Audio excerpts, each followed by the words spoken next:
بسم الله الرحمن الرحيم رب اشرح لي صدري ويسر لي أمري واحلل عقدة من لساني يفقهوا قولي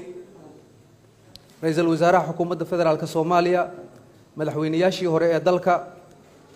مدحوينها هيرشابيل رئيس الوزراء هوري صوماليا قدومي هوري برلمانكا حبناها كلا ميدوغو مشرحينتا ويغا لفتوود مسؤولين هوري سوءها iyo mas'uuliyiinta dawladda dhamaantiinba iyo bahda warbaahinta salaamu calaykum waraxmatullaahi wabarakaatuh waxaa goor dhaweyd soo gabagaboobay kulan uu ra'iisul wasaaraha xukuumadda federaalka Soomaaliya uu la yeeshay midowga musharaxiinta madaxweynaha Hirshabeelle gudoomiyaha gobolka Banaadir Umar Maxamed Maxamuud Marfilish kaas midowga murashaxiinta kaasoo looga hadlayay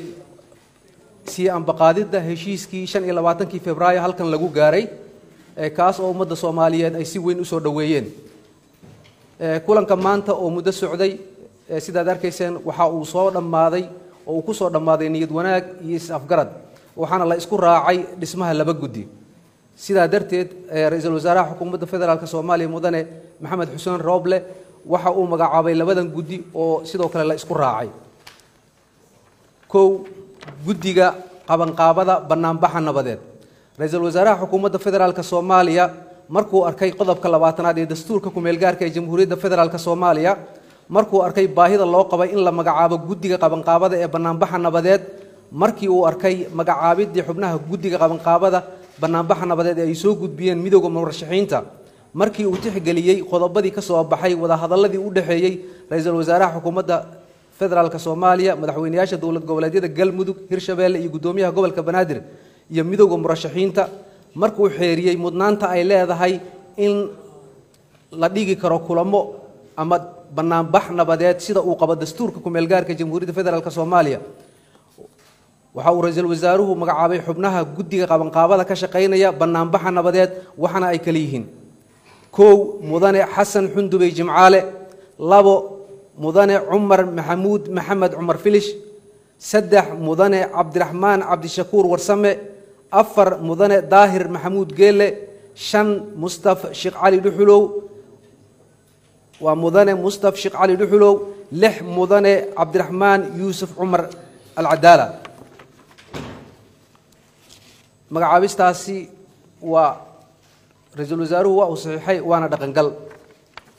sidoo kale guddiga labaad ee uu magacaabay ra'iisul wasaaruhu waa guddiga madaxa banaan ee baarista dhacdadii 19 Febraayo 2020 ka dhacday magaalada Muqdisho ra'iisul wasaaraha xukuumadda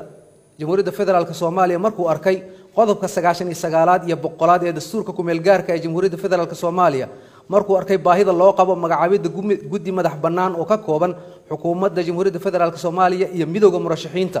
markuu arkay magacaabida xubnaha ay soo gudbiyeen midowga murashaxiinta markuu tixgeliyay warmurtiyeedkii ka soo baxay wada hadalladii u dhaxeeyay ra'iisul wasaaraha xukuumadda Jamhuuriyadda Federaalka Soomaaliya madaxweynayaasha dawlad goboleedyada Galmudug Hirshabeelle iyo gudoomiyaha gobolka Banaadir iyo midowga murashaxiinta markuu xeeriyay mudnaanta ay leedahay in la dardar galiyo lagana gun gaaro qodobadii ka soo baxay wada hadalladii u dhaxeeyay ra'iisul wasaaraha xukuumadda Federaalka Soomaaliya iyo madaxweynayaasha dawlad goboleedyada Galmudug Hirshabeelle waxa uu magacaabay guddigan waa guddiga madaxa banaan ee ka shaqeynaya baarista dhacdadii 19 Febraayo 2020 waxaana ay kala yihiin sareeye guud Bashiir Maxamed Jaamac Bashiir Goobe